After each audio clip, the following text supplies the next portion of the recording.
നമസ്കാരം. ഹരിതം സുന്ദരത്തിലേക്ക് സ്വാഗതം. ഭഗവാൻ ശ്രീകൃഷ്ണൻ്റെ പര്യായമാണ് മുരാരി. കൊല്ലത്ത് മുരാരി എന്ന പേരിൽ ഒരു ഫാമുണ്ട്. കൊല്ലം നഗരത്തിലെ തൃക്കോവിൽവട്ടം പഞ്ചായത്തിലെ മുഖത്തല എന്ന സ്ഥലത്താണ് ഈ ഫാം.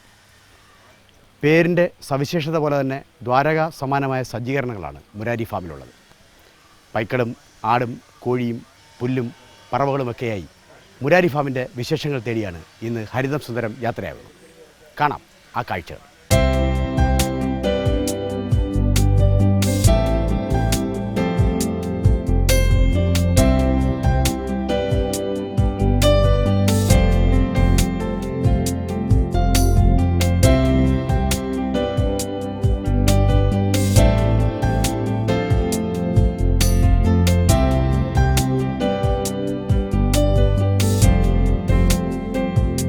പ്രസിദ്ധമാണ് മുഖത്തല.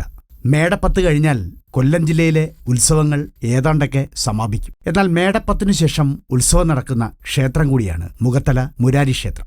ക്ഷേത്രത്തിൽ നിന്ന് അധികം അകലെയല്ല മുരാരി ഫാം. ഭഗവാൻ ശ്രീകൃഷ്ണന്റെ ചൈതന്യം തുടികൊള്ളുന്ന ഒത്ത കൃഷിഭൂമി. സ്ഥലം 52 സെന്റേ ഉള്ളൂ. ഇവിടെയാണ് കർഷകനായ ഉണ്ണികൃഷ്ണപിള്ളയും അഭിഭാഷക വിദ്യാർത്ഥിയായ രഞ്ജിത്തും ചേർന്ന് നടത്തുന്ന കൃഷിയിടം. പ്ലാവും കമുകും കൽപ്പവൃക്ഷങ്ങളും ഒക്കെ ചേർന്ന പ്രകൃതി രമണീയമായ ഭൂമിയ. വൻമരങ്ങൾ തണലൊരുക്കുന്നിടത്ത് മുരാരിക്ക് കീർത്തി കേൾപ്പിക്കുവോളം 3 ഡസനോളം നന്ദിനിമാർ, ഒക്കെയും ഒന്നിനൊന്ന് മികച്ചവ. ഒന്നാന്തരം ഒരു പൂവാലി ഫാമായിരുന്നു ഉണ്ണികൃഷ്ണപിള്ളയുടെ മനസ്സിൽ ആദ്യം വന്നത്. രഞ്ജിത്തിന്റെ സാങ്കേതിക വിദ്യകൾ ഒപ്പം ചേർന്നതോടെ അത് ഒന്നാന്തരം ദ്വാരകയായി മാറി. സാധാരണ പശുഫാമുകളിൽ നിന്ന് വ്യത്യസ്തമാണ് മുരാരി ഫാം. മുഖത്തോട് മുഖമോ വാലോട് വാലോ ചേർന്നുള്ള സജ്ജീകരണങ്ങളിലാണ് സാധാരണ ഫാമുകളിൽ പൈക്കൾ നിൽക്കാറ്. എന്നാൽ മുരാരിയിൽ അതിനൊരു വ്യത്യസ്തത വേണം എന്ന് ഉണ്ണികൃഷ്ണപിള്ള തീരുമാനിച്ചു. പൈക്കൾ സ്ഥലത്തിന്റെ ഓരം ചേർന്ന് ഒരു എൽ ഷേപ്പിൽ നിൽക്കുന്നു. ഫലമോ അധിക സ്ഥലം ഫാമിനായി വേണ്ടിവന്നില്ല. പ്രകൃതിയുടെ ചാരുതയ്ക്കും ഭൂമിയുടെ അകളങ്ക സ്വാഭാവികതയ്ക്കും ഭംഗം വരാത്ത രീതിയിൽ ഒരു തൊഴുത്ത് ഡിസൈൻ ചെയ്തിരിക്കുന്നു. 30ഓളം പൂവാലികൾക്ക് സമൃദ്ധമായി നിൽക്കത്തക്ക രീതിയിൽ എൽ ആകൃതിയിൽ ഒരു ഫാം. ഇവിടെ രണ്ടുണ്ട് ഗുണം. വെയിൽ പരമാവധി തറയിൽ വീഴത്തക്കവണ്ണമാണ് സജ്ജീകരണം. ഫാമിന്റെ തറ നന്നായി ഉണങ്ങിക്കിടന്നാൽ രോഗങ്ങളെ പരമാവധി ഒഴിവാക്കാം. രാവിലെ മുതൽ ഉച്ചവരെ കിട്ടുന്ന വെയിൽ ഒരു ഭാഗത്തടിക്കുമ്പോൾ ഉച്ച മുതൽ വൈകുന്നേരം വരെ കിട്ടുന്ന വെയിൽ മറുഭാഗത്ത് കേന്ദ്രീകരിക്കും. എപ്പോഴും തറ വൃത്തിയായി കിടക്കുമെന്നർത്ഥം. എന്നാൽ വെളിച്ചത്തിനോ കാറ്റിനോ തൊഴുത്തിലേക്ക് കിടക്കുന്നതിന് യാതൊരു ഭംഗവുമില്ലതാൻ. തീർത്തും വാസ്തുശാസ്ത്രപരമായ സജ്ജീകരണം തന്നെയാണ് ഫാമിൽ ഒരുക്കിയിരിക്കുന്നത്. പൂവാലികളാകട്ടെ എല്ലാം വിദേശികളും.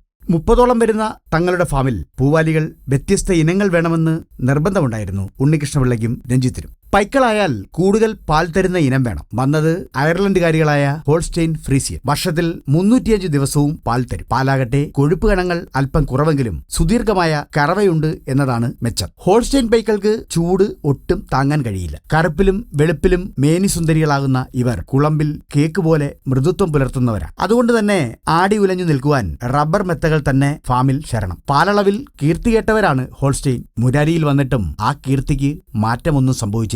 ഇംഗ്ലീഷ് ചാനലിലെ പൈക്കളാണ് ജേഴ്സി പൈക്കൾ. ഫാമായാൽ ജേഴ്സി പശു ഒന്നെങ്കിലും വേണം. ഉയർന്ന കൊഴുപ്പ് കണങ്ങളാണ് ജേഴ്സിയുടെ പ്രത്യേകത. വർഷാന്ത്യം മുഴുവൻ പാൽ തരില്ലെങ്കിലും പാൽക്കൊഴുപ്പിൽ ജേഴ്സി ഒട്ടും പിന്നിലല്ല. പ്രാദേശിക വിപണനത്തിന് ജേഴ്സിയുടെ പാലാണ് കൂടുതൽ പ്രിയം. ജേഴ്സിക്കും ഹോൾസ്റ്റെയിനുമൊപ്പം കേരള കാലാവസ്ഥയ്ക്കിണങ്ങിയ സുനന്ദിനി പൈക്കളെ കൂടി മുരാരി ഫാം ഒപ്പം കൂട്ടി. മാട്ടുപ്പെട്ടി ഇൻഡോസിസ് പ്രോജക്റ്റിൽ വികസിപ്പിച്ചെടുത്ത ഇനമാണ് സുനന്ദിനി.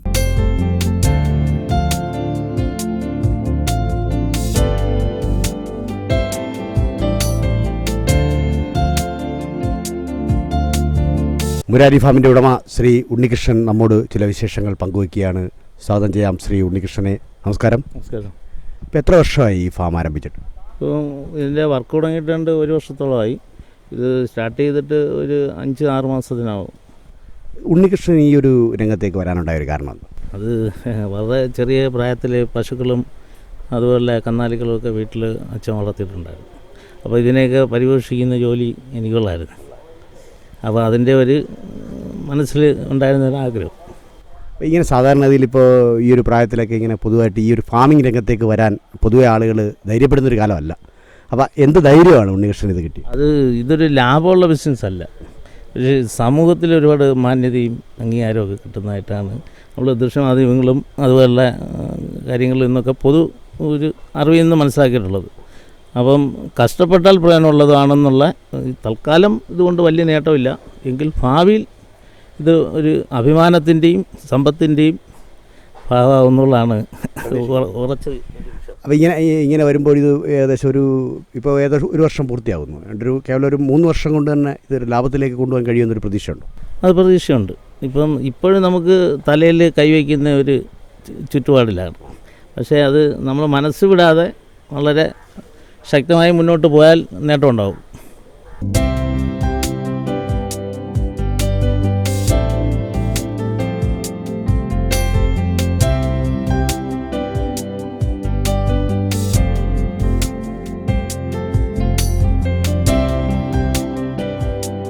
മൂന്ന് ഡസനോളം പൈക്കളിൽ നിന്ന് ഏതാണ്ട് 160 ലിറ്ററോളം പാൽ പ്രതിദിനം ഉൽപ്പാദിപ്പിക്കുന്നു. അതാകട്ടെ പൂർണ്ണമായും പ്രാദേശിക വിപണിയിലും ക്ഷീരസംഘങ്ങളിലുമാണ്. കറവയ്ക്കായി ആധുനിക ശാസ്ത്ര സാങ്കേതികതകൾ ഒന്നുമില്ല. കൈത്തഴക്കം സൃഷ്ടിച്ച മിടുക്കരുടെ കൈക്കറവ തന്നെയാണ് ആശ്രയം. നല്ലൊരു ഫാമിന് അനുബന്ധ സജ്ജീകരണങ്ങൾ വേണം എന്ന് ഉണ്ണികൃഷ്ണപിള്ളയ്ക്ക് അറിയാമായിരുന്നു. അതുകൊണ്ട് തന്നെ തീറ്റയ്ക്ക് പ്രധാനപ്പെട്ട ആശ്രയം പച്ചപ്പുല്ലായിരുന്നു. 52 സെന്റിൽ കിട്ടാവുന്നിടത്തൊക്കെ ഉണ്ണികൃഷ്ണൻ പുൽനട്ടു. പുൽനാമ്പുകൾ പാൽത്തുള്ളികളാണ്. CO3 ഇനമാണ് പ്രധാനം. കാണുന്നിടത്തെവിടെയും CO3 തഴച്ചു വളരുന്നു. ചാണകം അപ്പപ്പോൾ നീക്കിക്കഴിഞ്ഞാൽ തൊഴുത്തിൽ നിന്ന് ഒഴുകുന്ന മൂത്രവും മറ്റവശിഷ്ടങ്ങളും ചേർന്ന സ്ലറി ടാങ്കിൽ നിന്ന് പമ്പ് ചെയ്യുന്ന ചാണക സ്ലറി തന്നെയാണ് പുൽത്തോട്ടത്തിന് പ്രധാന വളം. അതിന്റെ ചൈതന്യം പുൽനാമ്പിൽ തിരിച്ചറിയാം. CO3 പുൽ 42ാം പക്കം തന്നെ കൊയ്തെടുക്കാം. ഓരോ കൊയ്ത്തിനും തഴച്ചു വളരുന്ന CO3 തുടർന്നു നൽകുന്ന ജൈവവളത്താൽ സമ്പുഷ്ടയായി എപ്പോഴും പരിലസിക്കും.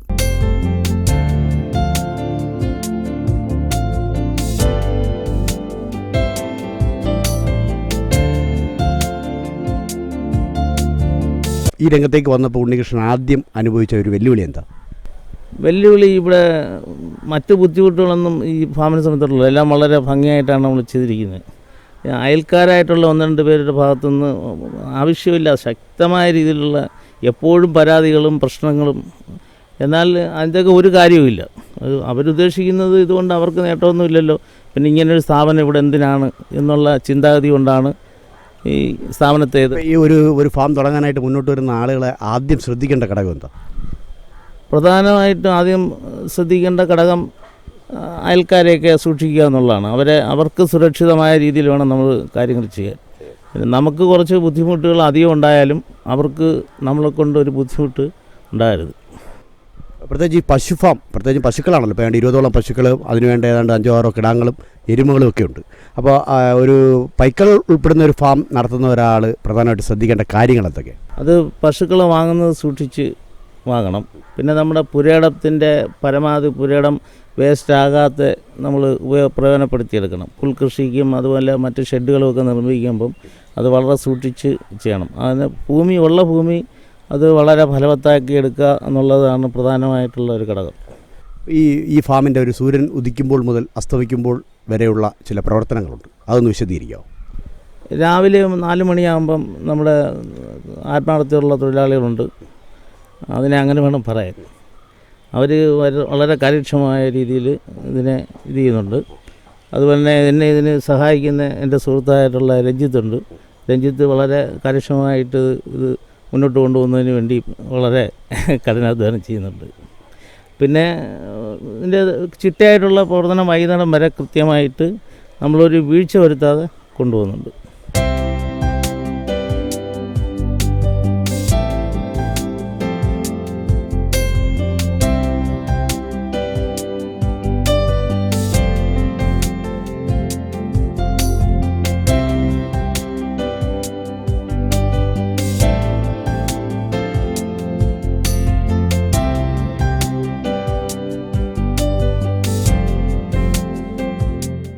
വമ്പൻ ജൈവസുരക്ഷാ ക്രമീകരണങ്ങളാണ് ഫാമിനായി ഉണ്ണികൃഷ്ണപിള്ള സ്വീകരിച്ചത്. പരിസരവാസികൾക്കോ അന്തരീക്ഷത്തിനോ ഒട്ടും അലോസരം സൃഷ്ടിക്കാതെ 52 സെന്റോളം വരുന്ന മുരാരി ഫാം പൂർണ്ണമായ ഫൈബർ ഷീറ്റുകളാൽ വേലികെട്ടി തിരിച്ചിരിക്കുന്നു. ഫൈബർ കോട്ടഡ് ടിൻഷീറ്റ് തന്നെയാണ് വെയിലിന്റെ വീറിനെ തടയാൻ തൊഴുത്തിനും ആശ്രയം. നിരനിരയായി നിൽക്കുന്ന കൽപ്പവൃക്ഷങ്ങളും വൻമരങ്ങളും അതിന്റെ പങ്കിനെ സഹായിക്കും. ഫാം ക്യാമ്പസിന് പുറത്ത് 1-ാം തരം ഒരു കുളമുണ്ട്. കുളത്തിന്റെ ജലനിർഗമന മാർഗങ്ങളിൽ കൂടി പുറത്തുവരുന്ന അധിക വെള്ളമാണ് ഫാമിന്റെ പ്രധാനപ്പെട്ട ജലസ്രോതസ്. അവ കൃത്യമായി സംഭരിക്കുവാനായി കൈത്തോടുകൾ തലങ്ങും വിലങ്ങും ഫാമിലൂടെ ഓടുന്നുണ്ട്. എപ്പോഴും നീരണിഞ്ഞു കിടക്കുന്ന ഒരു പാടം പോലെ എന്തിനും ഏതിനും വെള്ളത്തിന്റെ ചൈതന്യം നൽകുന്നതിൽ ഈ തോടുകൾ വഹിക്കുന്ന പങ്ക് പ്രധാനമാണ്.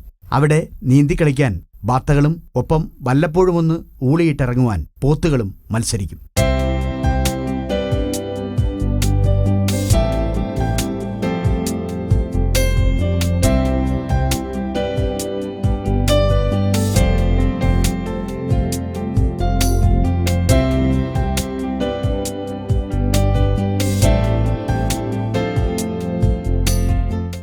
ഇവിടെ പാല് പ്രതിദിനം എത്ര ലിറ്ററോളം പാലുണ്ട്? ആരാണ് അതിൻ്റെ ആവശ്യക്കാർ? ഇപ്പോൾ നമ്മൾ പാല് തുടക്കത്തിൽ ഇപ്പോഴാണ് പശുവിൻ്റെ എണ്ണം ഇച്ചിരി കൂടിയത്. അത് ഒരു 150 ലിറ്റർ പാലോളം നമുക്ക് രാവിലെ കിട്ടുന്നുണ്ട്. അത് കൂടുതലും ചുറ്റുപാടിലുള്ള ജനങ്ങളാണ് വാങ്ങുന്നത്. അപ്പോൾ വാങ്ങുന്നതിൽ നമ്മളവരെ ശ്രദ്ധിക്കാറുണ്ട്. അപ്പോൾ അവർക്ക് ഇങ്ങനൊരു ഫാം ഉള്ളതുകൊണ്ട് അങ്ങനെ നല്ല പാല് കിട്ടുന്നതിൻ്റെ സന്തോഷം അവരിൽ ഉണ്ട്. അവർ പലരും പറയാറുമുണ്ട്, നല്ല പാല് ഞങ്ങൾക്ക് കിട്ടുന്നുണ്ട്, ഞങ്ങൾ അറിഞ്ഞു വന്നതാണ് പറയാറുണ്ട്.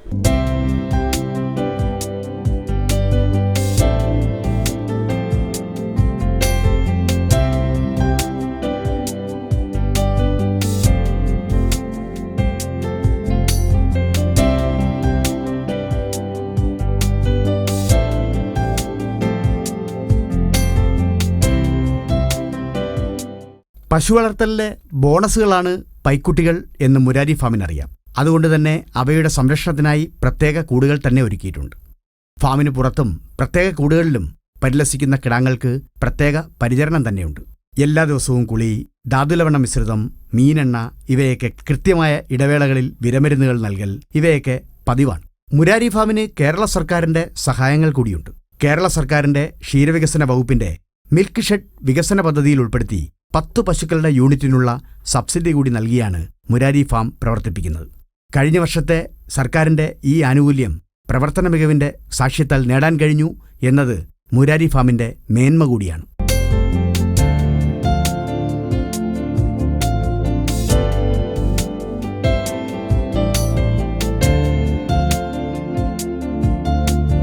മുരാരി ഡയറി ഫാമിൻ്റെ പ്രവർത്തനങ്ങൾക്ക് ആവശ്യമായ എല്ലാവിധ സാങ്കേതിക ഉപദേശങ്ങളും നൽകുന്നത് മൃഗസംരക്ഷണ വകുപ്പിലെ വെറ്ററിനറി സർജനായ ഡോക്ടർ അനീസ് ബഷീറാണ്. അദ്ദേഹം നമ്മോടൊപ്പം ഉണ്ട്. അദ്ദേഹവുമായി ചില വിശേഷങ്ങൾ പങ്കുവെക്കാം. നമസ്കാരം ബഷീർ സാർ. ഈ ഫാമിൻ്റെ ഒരു പ്രവർത്തനത്തിന് ആവശ്യമായിട്ടുള്ള എന്തൊക്കെ സഹായങ്ങളാണ് മൃഗസംരക്ഷണ വകുപ്പിൽ നിന്ന് നൽകുന്നത്? ഈ ഫാമിൽ ഇപ്പോൾ തന്നെ ഏകദേശം 25ഓളം പശുക്കളുണ്ട്. ഒരു വർഷം 7 അല്ലെങ്കിൽ 8ഓളം കന്നുകുട്ടികൾ ഉണ്ടാകുന്നുണ്ട്. അപ്പോൾ ഇതിന് വേണ്ട തീറ്റ special life stock breeding program വഴി 32 മാസത്തേക്ക് നൽകാനായിട്ട് നമ്മൾ നടപടി ആരംഭിച്ചിട്ടുണ്ട്. അതുപോലെ തന്നെ ഒരു ഇൻ്റഗ്രേറ്റഡ് ഫാം എന്ന നിലയിൽ പശു, ആട്, കോഴി, പോത്ത്, അതിനോടൊപ്പം തന്നെ മത്സ്യകൃഷി ഇതെല്ലാം കൂടെ സംയോജിപ്പിച്ച് കൊണ്ടുപോകാനുള്ള ഉപദേശവും നമ്മുടെ ഡിപ്പാർട്ട്മെൻറ്റിൽ നിന്ന് നൽകുന്നുണ്ട്. അതോടൊപ്പം തന്നെ 24 മണിക്കൂറും അവർക്ക് വെറ്റിനറി ചികിത്സയായാലും വെറ്റിനറിയുമായിട്ട് ബന്ധപ്പെട്ട എന്ത് ഉപദേശമായിട്ടും 365 ദിവസവും 24 മണിക്കൂറും നൽകാനും നമ്മൾ പ്രാപ്തരാണ്. ഇത്തരത്തിലുള്ളൊരു സംയോജിത ഫാമിംഗ്, അതായത് ആടുണ്ട്, പശുക്കളുണ്ട്, പുൽകൃഷിയുണ്ട്, മത്സ്യങ്ങളുണ്ട്, അപ്പോൾ അങ്ങനെ സംയോജിത ഒരു ഫാമിംഗ് കൊണ്ട് ഉണ്ടാകാവുന്ന ഒരു നേട്ടം എന്താ? ഇപ്പോൾ പശുവിൻ്റെ കാഷ്ടത്തിൽ നിന്ന് പിന്നെ ചാണകവും മൂത്രവും ഉപയോഗിച്ചുകൊണ്ട് പുല്ല് കൃഷി ചെയ്യാൻ സാധിക്കുന്നുണ്ട്. ആടിൻ്റെ കാഷ്ടം, അതുപോലെ തന്നെ കോഴിയുടെ കാഷ്ടം, ഇതെല്ലാം മത്സ്യം വളർത്താനായിട്ട് തീറ്റയായിട്ട് ഉപയോഗിക്കാം. ഈ രീതിയിൽ മൊത്തത്തിൽ ഇൻ്റഗ്രേറ്റ് ചെയ്തുകൊണ്ടാണ് പോകുന്നത്.